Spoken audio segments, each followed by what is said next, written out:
If you're just tuning in, we're talking about something we actually made national news this week. David Cameron has been criticised for sending out letters targeted at London's Gujarati, Hindu and Punjabi Sikh voters, calling on them to back the Conservative mayoral candidate Zac Goldsmith. Now, the letter was sent on the 15th of March and it did gain a lot of publicity, but it was reasons. Many felt that the letter embellished stereotyping. It was tempting to exploit historical racial divisions.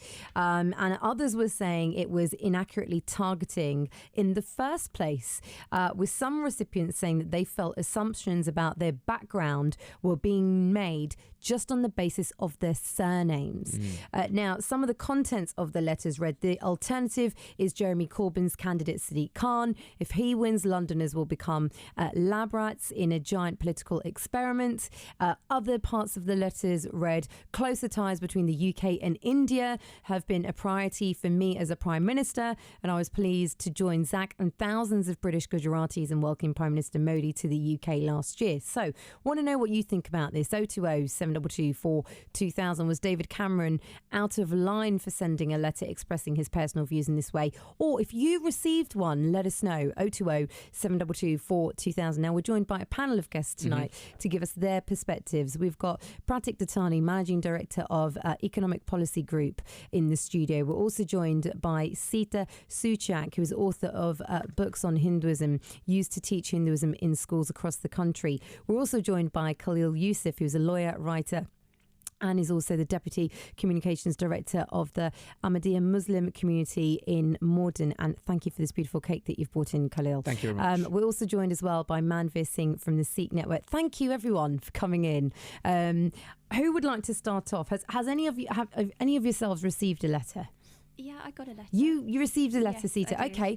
How did you react when you got the letter?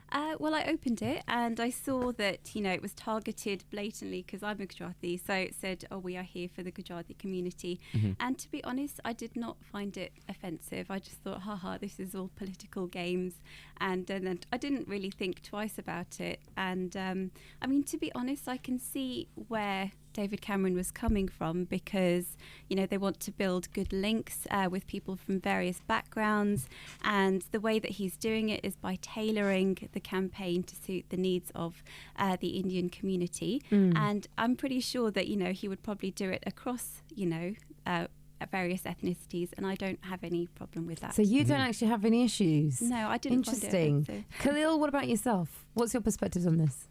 The first point to make is, I don't make any comments for or against any of the mayoral candidates. I wish them all the best of luck, and I hope that whoever is chosen is the best for London. In my view, I don't think that it was the right thing to do, and the reason why I don't think it was the right thing to do is that when campaigning, politicians should, in my view, maintain the dignity of their offices.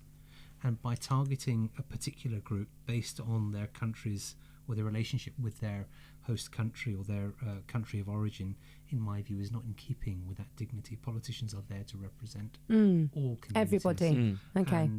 And whilst I understand what he was trying to do, I think that he could have done it in a more thoughtful in a different way. Yeah. Pratik, what's your initial thoughts on this? Come close to the mic. I'm so sorry, the mic's been put very far away from you. There you go. Well, firstly, it's great that we've got a really exciting mayoral race, and it's great that we've got so many people discussing. Very exciting mayoral race, did you say? Yes. Do you think it's exciting? Do you think we've got good what part was exciting? Please, I'm intrigued now because I can't see any big characters from the days gone past, and I was waiting for it to kick in. So maybe I missed something. Tell me. Well, we're talking about something that's a real hot potato today, right? So in this way, people that maybe weren't engaged in the race before now are getting engaged. Whether it's the Gujarati community, whether it's the Ahmadiyya Muslim community, whether it's Punjabi community, whoever it is. And so this is something that I think can only be healthy for democracy in London. And as to whether it was inappropriate or not, to give it some context, the Indian Prime Minister did come here in November. Yes, and we covered it on this show. Yes, exactly. And so did the mainstream press as well. 60,000 people turned up in freezing conditions in Wembley to see him. It was a rock star performance. And that was done under a Prime Minister's watch.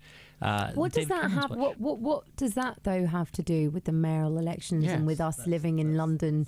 Come closer to the mic, Manvir. Tell us. And that's the key, isn't it? I think this whole campaign should be done on the basis that we are all Londoners, rather than the fact that we are Punjabi or Gujarati or anything and everything in between. Do you think it's almost dividing communities that, maybe in London haven't necessarily felt that division, but kind of, because I have seen some of the social media, response to this, and there's been a lot of people who feel, actually, why are you targeting me because of my, my parents' heritage? I'm very much British and I'm a Londoner. There is a big angle to that, isn't there? And that's the interesting thing, because my parents' heritage is as East African Indians. Okay. Which, completely different. Different, right? Yeah. So, shall I sit here and feel like that they've missed out my heritage? Yeah. So this is the thing. It's all a key of focusing on us as Londoners and the policies that will work for us as Londoners going forward. Mm-hmm. Looking into the past doesn't really gain us much generally from a life perspective, let alone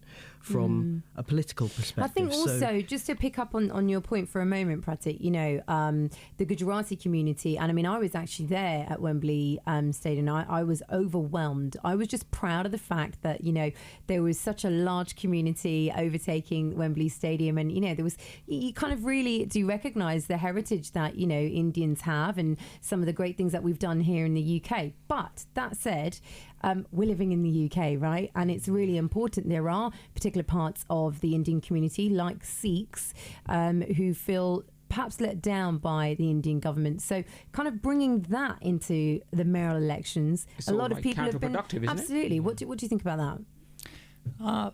Well, I think modern elections, the way they've gone in the last decade or so, there's been more and more targeted advertising and targeted content pushed towards different groups, and this is no different.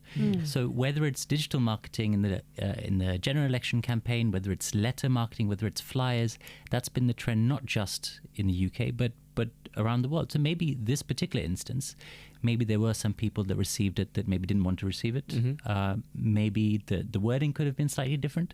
But the fact is that segmenting the population and segmenting voters is something that every single party and every single candidate does. You say that.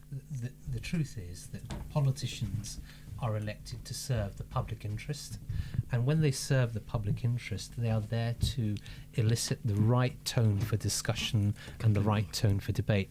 We have many more challenges in London, which is a leading city and an example for the rest of the world, and to try and now focus on individuals or individual groups, in my view, isn't in keeping with the type of politics that we need. Is it racial stereotyping?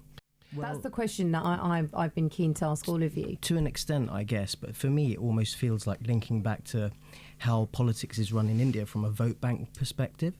For example, if Zac Goldsmith is going to turn up at Singh Sabha Gurdwara in West London, is he doing that just as a tick box exercise to say that he's completed an aspect of his campaign and he now feels he's done enough for the Sikh community, which should never be the case. It should never be the case that that is enough. It should be Londoners as a whole. So if you were someone who was here now in this country, and someone like, I'm talking about my parents and I'm talking about my grandparents, who feel that, we've worked really hard, we've kept our head down, we brought up our kids who are very much integrated, but we still want them to have link back home, and they very much do look at what's happening back home, right? So when someone from government or someone from the royal family comes into the Gurdwara or to the temples, it is a kind of, oh look, we have been recognised as a community. So agreed. I agree with that. Let's see this point on this for a moment. I mean, I do totally understand that we need to be inclusive, and we are. And I think part of the whole role of being a politician is to sort of, in a way, personalise their campaign so that people feel that they're addressing that person's own needs. But to what extent, when you're being so personal, and there might be some divisions within communities, and yet you're promising the same kind of equilibrium for everyone, instead of just saying, these are the facts, this is what we're going to deal with if you're a Londoner, full stop. Yeah. And then everyone can get behind that. Why then say, oh, if you're a Sikh, we're going to do this for you. If you're a Muslim, we're going to do that for you. Hold on a minute. It doesn't matter what I am. Yeah. I need a home to live in. I need to get a mortgage. I need more housing here. It doesn't matter what background I've got from. So why then target? Why don't you target me as a Londoner? Equally, I think that there are some groups. I'm not directing this at any particular group, that's fine. Yeah. But there are some groups that are not so engaged in politics, and if the job of politicians is to represent all of us, but isn't that I think it's right for them that just young people as well? Politicians, everybody, absolutely. So it's and not they just need to one engage community, with right? all groups. Right. They need to engage with all groups that are not properly represented in politics or who are not engaged in the political process. So if he is going to write to one particular ethnic group, well, then he should write to all of those groups who are not engaged in politics. That's the way to represent As soon as you've got someone who's running, like you said, office, running our country, and then he's paying attention to probably, I guess, the second or third most important role I think this country office has, that is a mayoral candidate.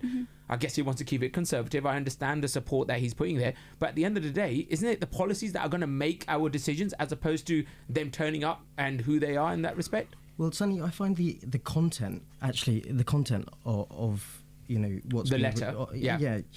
I've got a section of it here.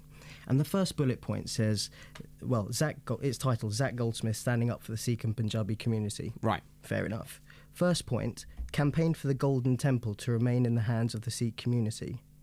Now, I'm not being, maybe my knowledge of Sikh history isn't quite what other people's might be, but I don't think it's ever been outside of the Sikh community's hands, and I suppose it won't ever will be. I don't think. So, you know what? I'll be honest with you. I live in London, and I didn't even know about that. It was ever not going to be part of the Sikh community. Well, but you know what? Maybe I've missed that campaign. Have you missed that campaign? I think I have. And if he's camping for it, really good. But why didn't he make something else more? I didn't know the position was under threat, but there you go. Maybe we don't know what they know. See, I've got more concerns that if we're celebrating for Saki in the square, we should be able to do for Saki in the square. That was something that's for our community, right? And this is the thing. I think in London we've got many more challenges. I think what the mayor needs to do is to focus on making sure that we have cohesion within our society in London. Exactly. Look, we are facing huge political challenges, social challenges, economic challenges from terrorists.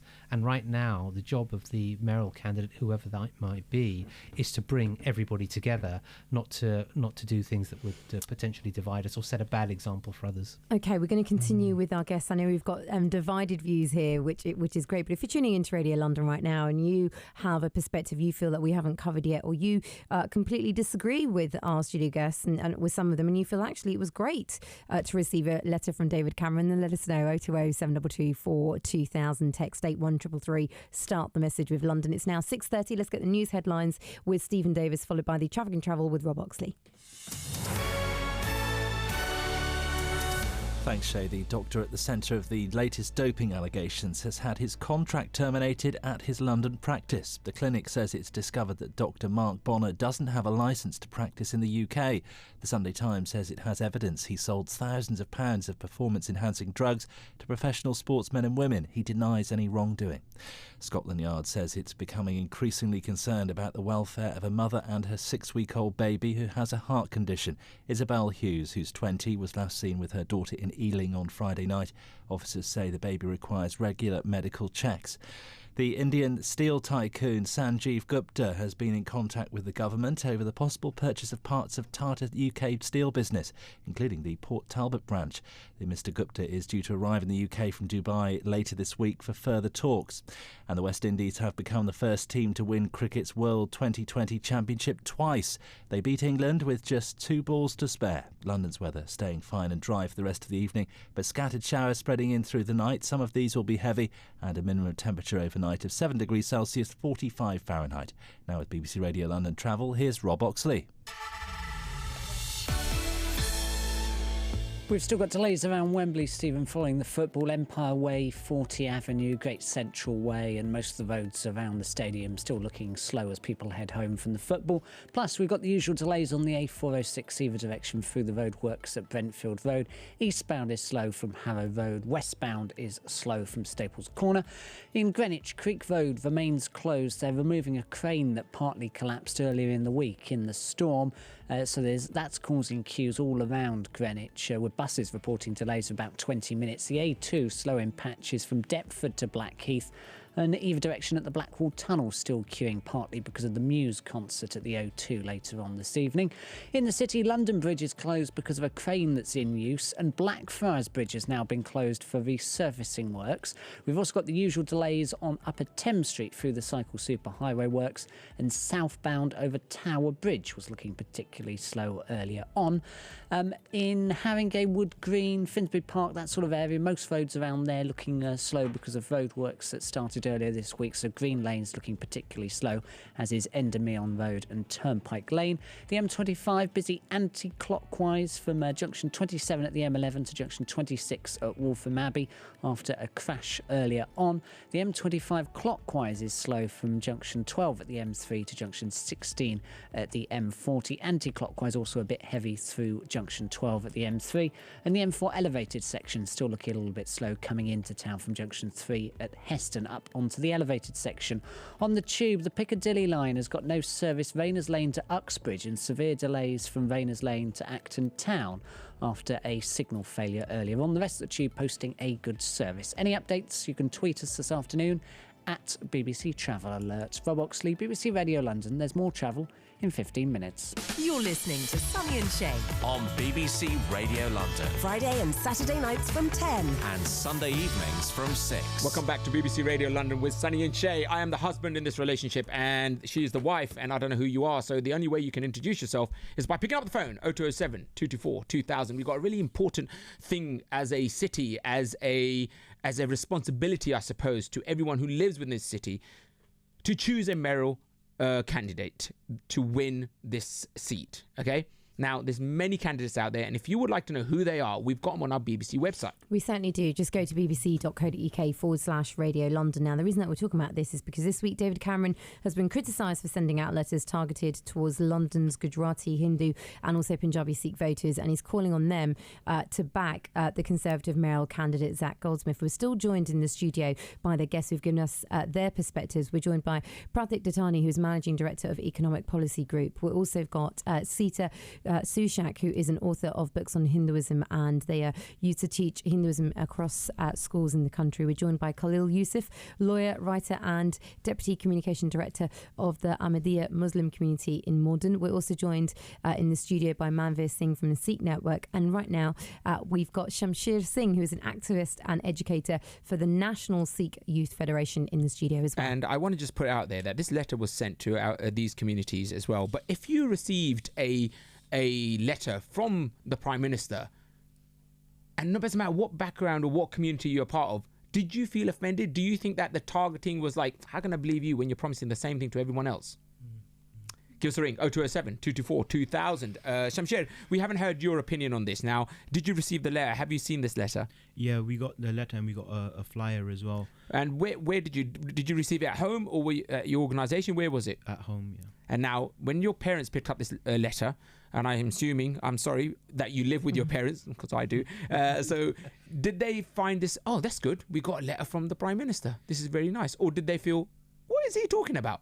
Yeah, so I mean, I looked at the letter and, because my parents, my mother doesn't read English, so right. I explained a lot of this stuff to her. And for me, it's like, it's not so much the targeting that's the issue. The issue is the content of the letters, which was overly negative, and it was divisive, and it was just not the type of politics that we expect to see from parliamentary members of parliament running for a London mayor campaign. I mean, we see this stuff for like Gurdwara elections, to be quite honest. So we were quite shocked that these guys are they following from the Gurdwara politics playbook? What isn't politics? No matter where you are in the world, you're trying to support and secure a vote, and therefore you want to appeal to everyone. And so what you would do is, if I'm talking to you, I'm going to say, I understand sort of where you're coming from. I get that. And that is expected, but the actual tone of the messages and how negative they were, insinuating that we're perhaps not going to be safer as a community under Sadiq Khan as a mayor.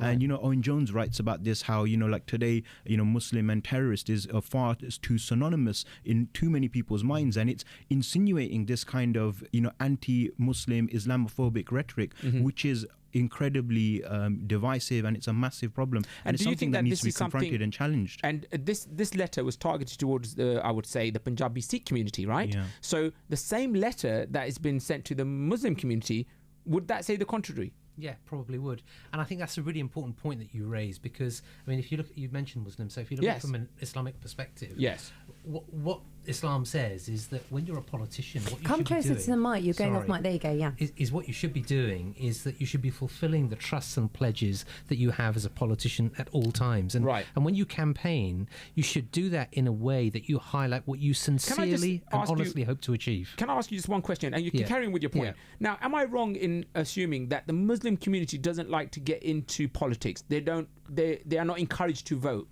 No, not true at all. So where does that myth come from?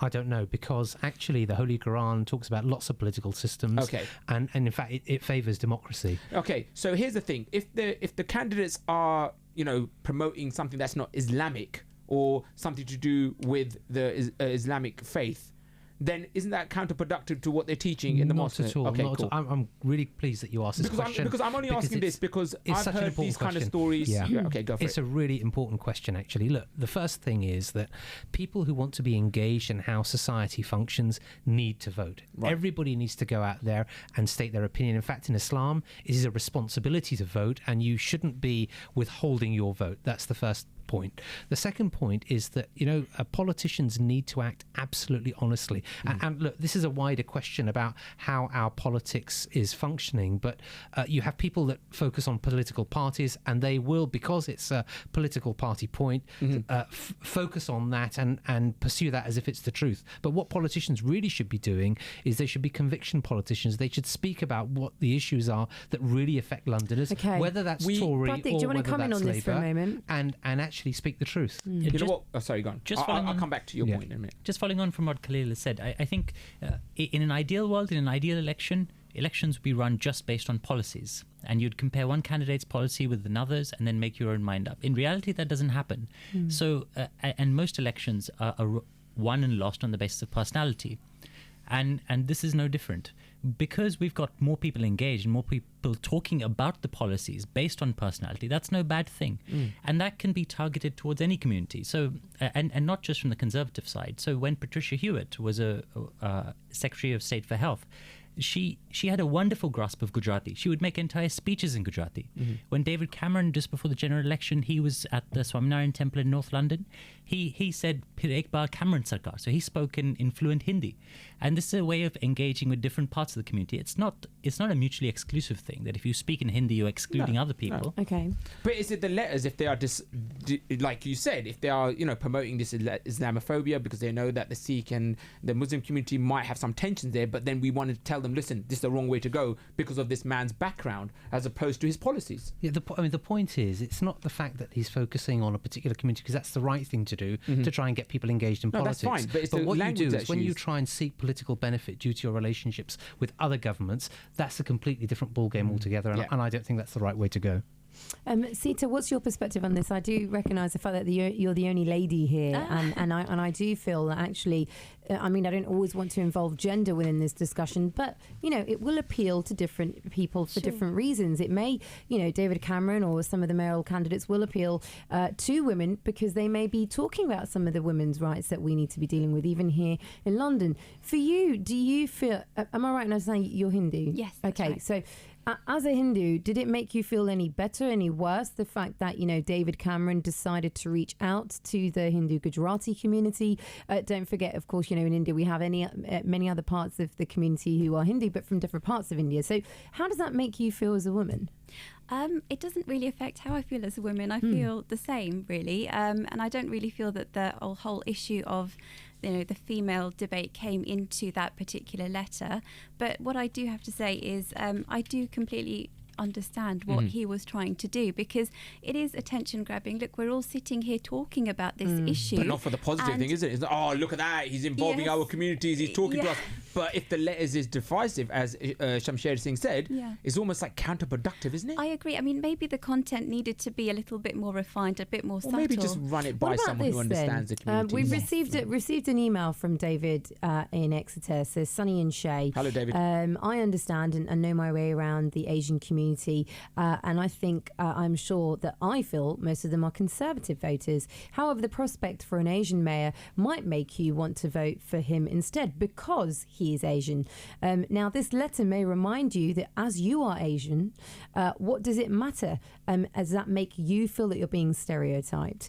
The letter for me feels it's reaffirming that stereotyping is wrong, and that you should not vote to someone because of your stereotypes. Thanks for that, David. David's made a big stereotype there. He feels that Asians would go with Conservatives. I mean, previously in the past, actually, Asians have been known to go with Labour. Labour, yeah. And Manvir, you've been very quiet. I know you've been listening to this. What's your perspective on anything? Come, here you go. I certainly think that the view that we are traditionally one-party voters is somewhat dispelled, I think, more recently. I don't think that's something that unilaterally Asians will vote one way or another now. It's purely based on how you feel, maybe on a and isn't it where you are socially as well? Level. I mean, like we move social layer. I mean, like there's a lot of business people who are entrepreneurs and they are business, exactly. and these policy that's that an comes example out of us no longer being one party, first generation immigrants. Exactly. London really has changed, and Asians, blacks, people from all different communities have really become part of London. And the point that you make, my friend, is absolutely right, because although you made the point, Shay, about Asians being traditionally Labour voters, that isn't the case anymore. You're right, and it's because people are integrated into society in London, integrated into society in Britain. And what does that do? It means that politicians just have to work much harder in developing policies. I don't quite agree that actually we shouldn't be focusing on policies. Actually, we need to focus much more on policies because that's what keeps us together. Shamshed, what's your thought on this before we go to travel? And that brings us back to the messaging and all of these, like that email. I'm sorry, but it's patronizing, this messaging, and it's just playing into these stereotypes and pretending like they know us, and it's out of date and it's out of touch, and like one of the leaflets saying that there's going to be a tax on family gold and stuff like that. It's so out of touch with tax on family gold. London. But I mean, Asians are known within London. I mean, even the stats have said we do have our gold, but sometimes not all stereotypes are bad. Some people have moved on to platinum now. Yes, that's true. Is that implying that other communities don't have gold as a store but a of fact value? is a fact. Asians do tend to have more 24 karat gold. No one else does, right? Why is that relevant? Exactly. To the Mayoral race. I mean, this is the point. We're going to pick up on that. We're going to pick up on all of what you're talking about because I think there are some points to be raised here. Issues. No, but I think it's a valid point that you all raise. 020 722 42000. Does it matter to you if a mayoral candidate is saying, look, taxes on gold, there'll be different aspects there? Is that something that you think about when you're thinking about family planning? I don't know. What about the other side of this, though? Does it matter about your background when you are voting for the mayoral candidate? And does it matter to you that your Prime Minister has targeted you because of your heritage and your background? 020 722 42000. It's 6:45. Let's get the traffic and travel now with Rob Oxley. BBC Radio London, the latest travel news. Just looking into reports that the air ambulance has touched down at Windrush Square in Brixton. Doesn't look like there's any road closures on camera, but the air ambulance certainly just landed in Brixton in the last few minutes. At Wembley, it's looking very slow still following the football. Empire Way, 40 Avenue and Great Central Way all looking slow. Plus, we've got the usual queues on the A406 through the roadworks at Brentfield Road, with eastbound queuing from Harrow Road, westbound still slow from just after Staples Corner. Delays all around Greenwich, where Creek Road remains closed to remove a crane that collapsed in the storm on Monday. That's causing delays all around Greenwich and on the A2 from Deptford to Blackheath. Plus, we've still got queues either direction at the Blackwall Tunnel. Quite a few issues in the city tonight. Blackfriars Bridge has been closed in the last hour for resurfacing works. That's causing queues on Stamford Street and Southwark Street south of the river, and south from Holborn Viaduct down towards Blackfriars is looking very slow, as well as all the traffic diverts. London Bridge is also closed because of a crane that's in use, and Upper Thames Street's queuing out of town from the Blackfriars underpass, and then there's also queues over Southwark and Tower bridges as traffic diverts, so not looking too good in the city this evening. There's also delays around Haringey, Wood Green and Finsbury Park because of roadworks. The M25 still a bit slow, anti-clockwise from junction 27 at the M11 round to junction junction 26 at Waltham Abbey after a crash earlier on. And then anti-clockwise, the M25 still looking a bit busy through junction 12 at the M3, whilst clockwise is queuing from junction 12 at the M3 up towards junction 16 at the M40, although that queue does ease off a couple of miles before junction 16. On the trains, there's still no service on the Piccadilly line between Rayners Lane and Uxbridge, and severe delays Rayners Lane to Acton Town because of a signal failure. If you've got any updates, you can tweet us at BBC Travel Alerts. Rob Oxley, BBC Radio London. There's more travel in 15 minutes. Welcome back to BBC Radio London with Sunny and Shay. Shay, you just take a minute there. Is that all right? Yeah, I'm fine. I was just going to say, Rob may need some water, but thank you so much, Rob. Well, we'll get more traffic with all that cake you got in your mouth. Yes, I've just enjoyed some of this red velvet cake. Big thank you to Khalil for bringing this red velvet cake in. We're still joined in the studio. If you're just tuning into Radio London, we have got Pratik Dattani, Managing Director of Economic Policy Group, in the studio. We're joined by Sita Suchak, who's an author. We've also got Khalil Yusuf, who's a lawyer. We're joined by Manvir Singh from Sikh Network, and we have Shamshir Singh, who is an activist from the National Sikh Youth Federation. Guys, time is flying by. I want to get your final thoughts on this and kind of wrap up before 7 o'clock. Yes, and I just want to quickly say, if anyone thinks the mayoral election is exciting, please tell me what part do you find exciting, because one of our guests thinks it's just the most riveting thing that he's been part of for a long time, and I want to just highlight what the highlights has been so far. And I have to be honest with you, I find politics quite exciting, even when it's the dullest form of politics, because I like the banter that goes between with it. Tony Blair was one of my favourite ones who used to do question time, but is there one candidate in the mayoral election that you find is not getting enough airplay and not the character hasn't come out? Then get in touch with the show. 0207 224 2000. We're going to carry on talking about the mayor's people up until 8 o'clock. But right now, your final thoughts. Let's start with yourself. Yeah, so basically, my view is that we should do away with the stereotyping. Maybe targeting from an informative basis of policy is fine, but we should treat each other as Londoners now, because we've moved away from first and potentially second generation immigrants now. We are now British, we're Londoners, and policy on London-centric issues such as housing, such as transport, those are the things that will be affecting voters in the way that they vote. Pratik, what do you feel about that? I think policy should come first. That's what everybody should make their judgment on. But I think we're Londoners first, we're Brits second, and then we're Gujaratis and Hindus and everything else as far as this race is concerned. I'd love to see more personality. I'd love to see the race get even more exciting. He's admitted it. I agree with you on that. But do you feel that this is going to be the way forward? Because I feel that, again, from what we've seen in social media, there's a lot of people who are saying, is this what it's going to be like now? Is our politics turning too Americanized, where we're going to have future prime ministers targeting, Muslim community, the Sikh community, the Hindu community, Christian community, Jewish community? Do you feel that we're going to be seeing more of this from what David Cameron has done only this week by trying to get as many Asians as he can, from the looks of things, to be supporting Zac Goldsmith?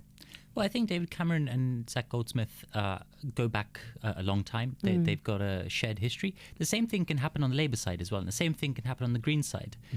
It hasn't happened as much, so the Labour leader hasn't come out as publicly and as often in support of the Labour candidate, and the Green Party it has happened.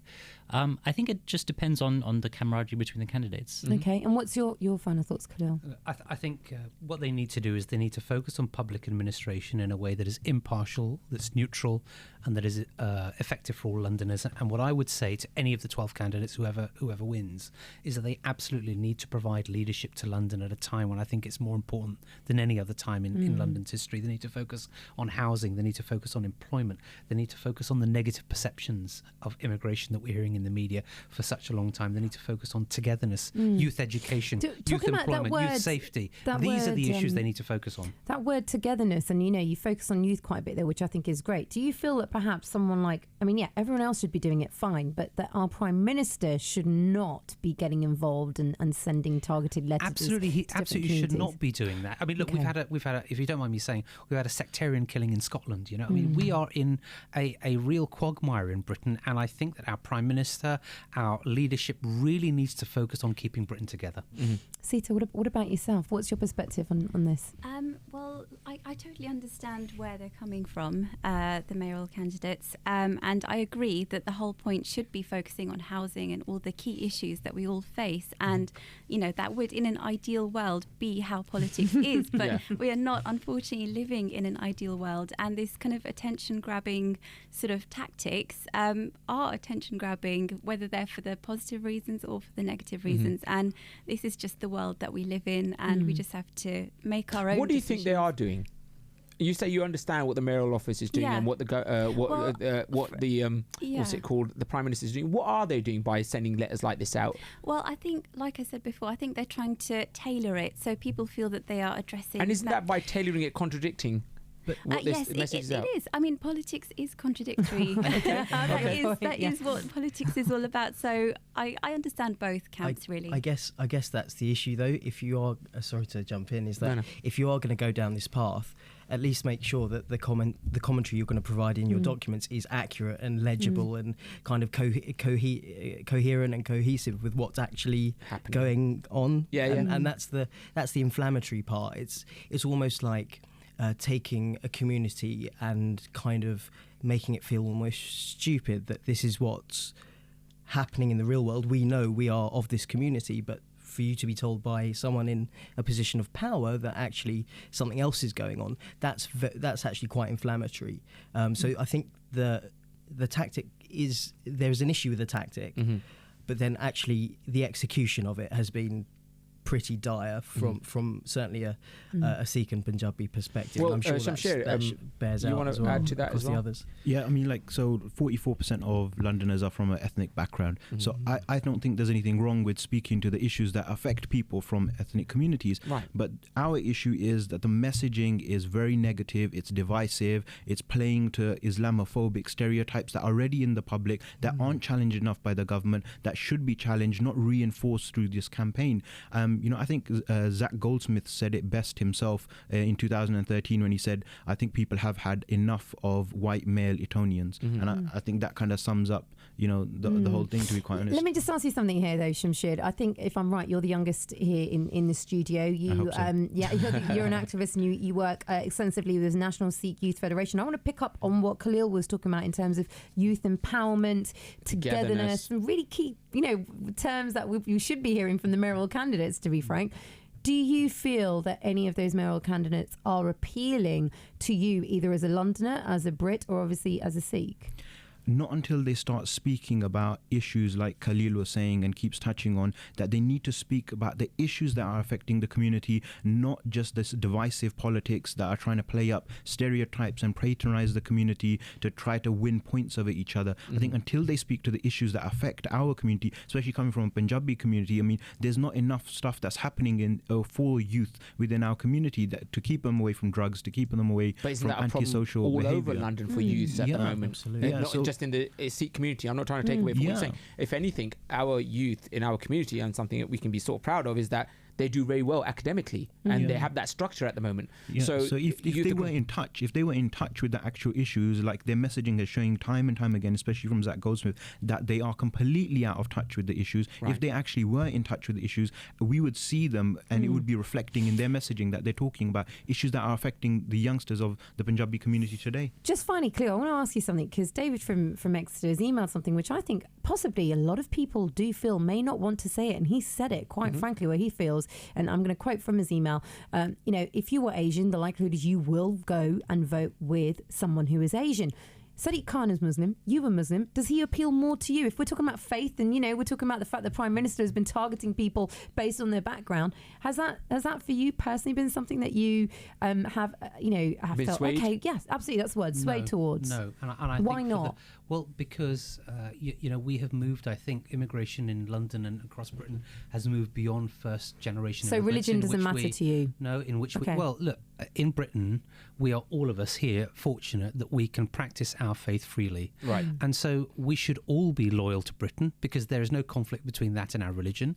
And what does that mean? We should try and think about what is the best for our country. That means that we allow politicians to engage with us. We engage with them. We press them on the policy issues and we make decisions about what's best for the country, yes, but not what's as best an for us individually. As an Asian, I need that answer from you, and maybe from all of you. As an Asian, would you not feel, okay, The Obama oh my effect, God, basically. yeah, oh my God, we've got an Asian who's going to be standing for a mayoral candidate. He's Asian, we should be supporting him. My responsibility as a voter is to vote on what I think is best for my country, and that's how I make my decision. I think that's a very politically correct answer. I think the reality is that most people will look at a candidate and say, he looks like me, I like him, or he doesn't look like me, I don't like him. And that's the starting point. And then after that, the policies and the discussions. For you personally? I think for most voters. Is that not a flaw in political engagement, though, that we take it down not to a policy level as we would ideally like it, but actually politics hasn't reached the individual properly, so we're relying on personality to make a form of judgment. Well, that's always been the case, though, because look at what's happening in America. Trump, of course, should be it should be nowhere, right? Prime Minister or the president of that country. Right. If you look at the referendum in Scotland, they had a massive voter turnout, and it wasn't anything to do with ethnic minorities. Right. And in fact, you've got some very capable Asian politicians in the SNP. So it's about policies. What's your perspective, Sita? As an Asian, would you go to vote for an Asian? Personally, I don't think it would make any difference to me. I mean, the policies are what matter ultimately. But I can understand perhaps people from, who came to the country, 30, 40 years ago, who maybe aren't so connected with the politics, may feel maybe, oh, look, he's Indian, I'd like to vote for an Indian. I think a lot of people are going to vote for, somebody based on their ethnicity, and I think this campaign shows that, and it reflects that. That's exactly what it's trying to do. Exactly. It's trying to divide on those community tension lines and to try to paint that picture that, you're going to vote for a Muslim guy, you're going to vote for an Asian guy from an ethnic background, so let's exploit the divisions and, the conflict points in that. Listen, guys, thank you so much. It's one that we're going to continue talking about over the coming weeks and months. So I want to say a big thank you, Pratik, Sita, Khalil, Manvir and Shamshir. Thank you for joining us.